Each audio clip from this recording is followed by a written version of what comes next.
ఉద్యోగుల బదిలీల పర్వం రచ్చకెక్కింది. ట్రాన్స్ఫర్ల వ్యవహారంలో అనేక రకాల వివాదాలు రాజుకుంటున్నాయి.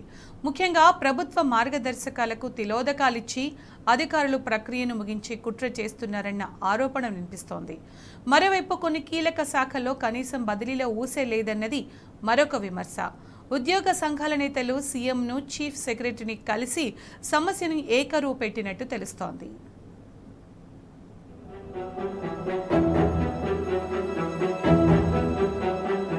మరో 2-3 రోజుల్లో ప్రక్రియ ముగియాల్సిన తరుణంలో ఉద్యోగుల బదిలీ పర్వం రచ్చకెక్కింది. ఈ వ్యవహారంలో అనేక రకాల వివాదాలు రాజుకుంటున్నాయి. ప్రభుత్వ మార్గదర్శకాలకు తిలోదకాలిచ్చి అధికారులు ప్రక్రియను ముగించే కుట్ర చేస్తున్నారనేది ఒక ఆరోపణ.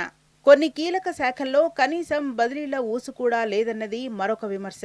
ఆర్థిక శాఖ విడుదల చేసిన జీవో 38 గైడ్ లైన్స్ తొంగలో తొక్కి ట్రాన్స్ఫర్లు చేసేందుకు కసరత్తు చేస్తున్నారన్నది అపవాదు. దీంతో ఉద్యోగ సంఘాల నేతలు అటు ముఖ్యమంత్రిని, ఇటు చీఫ్ సెక్రటరీని కలిసి జనరల్ ట్రాన్స్ఫర్స్ లో అధికారులు అనుసరిస్తున్న తీరును, వాళ్లకెదురవుతున్న సమస్యలన్నింటినీ ఏకరువు పెట్టినట్లు సమాచారం.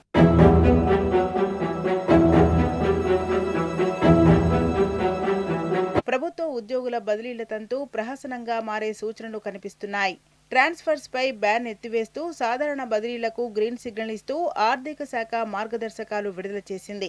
సెన్సెస్ స్పెషల్ ఇంటెన్సివ్ రివ్యూలో పాల్గొంటున్న ఉద్యోగుల బదిలీలను మినహాయిస్తూ ఫైనాన్స్ డిపార్ట్మెంట్ జీవో 38ని జారీ చేసింది.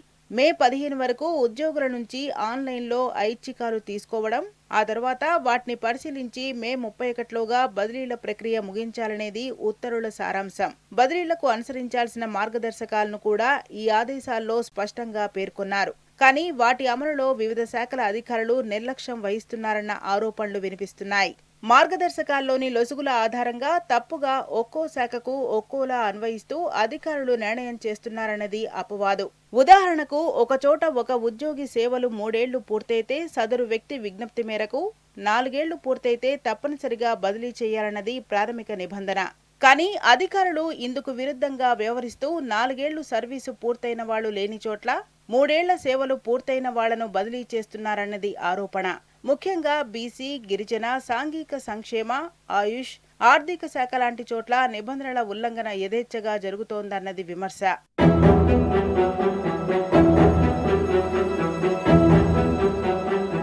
ఇవన్నీ ఒకెత్తైతే ఎక్సైజ్, స్టాంపులు, రిజిస్ట్రేషన్స్, కమర్షియల్ ట్యాక్స్ డిపార్ట్మెంట్స్లో అసలు బదిలీల ఊసే ఎక్కడా కనిపించడం లేదు. ఆబ్కారీ శాఖలో గత సంవత్సరం కూడా బదిలీలు జరగలేదు. దీంతో అక్కడ అనేక మంది ఉద్యోగులు లాంగ్ స్టాండింగ్ లో ఉన్నారన్నది ఉద్యోగ సంఘాల పరిశీలన. వాళ్లను అక్కడి నుంచి కదిలించకపోతే అవినీతి పరాకాష్ఠకు చేరే ప్రమాదం ఉంటుందని నాయకుల ఉవాచ. మరికొన్ని శాఖల్లో అయితే ఖాళీలు ప్రకటించకుండా ఉద్యోగుల సీనియారిటీ, ఆప్షన్లను పరిగణలోకి తీసుకోకుండానే బదిలీల ప్రక్రియ కొనసాగించే ప్రయత్నాలు చేస్తున్నారన్న వాదనలు వినిపిస్తున్నాయి.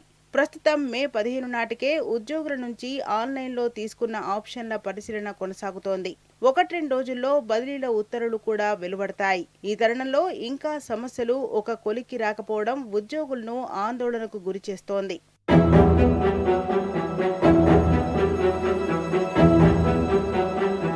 మరోవైపు జనగణన, ఓటర్ జాబితా శుద్ధి లాంటి 2 కీలక ప్రక్రియలు కార్యాచరణలో ఉన్నప్పుడు రాష్ట్ర ప్రభుత్వం బదిలీలను చేపట్టకూడదు. అసలు ఇలాంటి సమయంలో ఆ ప్రహసనానికి తెరలేపడమే పొరపాటు.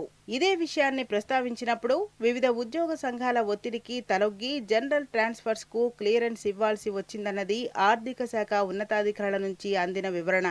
కానీ సుదీర్ఘకాలం ఒకే చోట పనిచేస్తున్న ఉద్యోగులు, దీర్ఘకాలంగా రిమోట్ ఏరియాల్లో విధులు నిర్వర్తిస్తున్న వాళ్లు, ఆరోగ్య సమస్యలు ఉన్నవాళ్లు, వృద్ధాప్యంలో ఉన్న తల్లిదండ్రులకు దూరంగా ఉంటున్న వాళ్లు, భార్యాభర్తలు, ఇతర మానవీయ కోణాల్లో బదిలీలు కోరుకుంటున్న వాళ్లు, ఒకవేళ జనగణన, ఓటర్ జాబితా శుద్ధి లాంటి కార్యక్రమాల విధుల్లో ఉంటే సాధారణ బదిలీల కోసం ప్రభుత్వం ఇచ్చిన అవకాశాన్ని వినియోగించుకోలేరన్న వాదనలున్నాయి.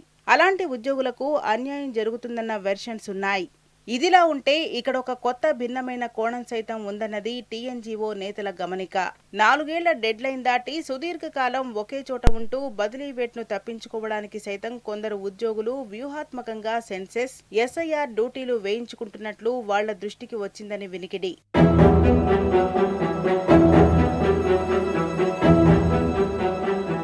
సాధారణ బదిలీల సందర్భంలో ఉద్యోగ సంఘాలు ఇచ్చే సిఫారసు లేఖలను కూడా అధికారులు పరిగణలోకి తీసుకోవాల్సి ఉంటుంది.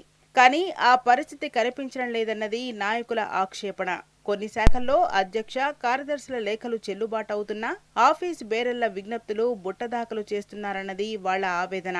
వీటన్నిటినీ మొరపెట్టుకునేందుకు టీజీఓ, టీఎన్జీఓ, ఇతర ఉద్యోగ సంఘాల నేతలు ముఖ్యమంత్రి రేవంత్ రెడ్డి, ప్రభుత్వ ప్రధాన కార్యదర్శి రామకృష్ణారావును కలిసినట్లు సమాచారం.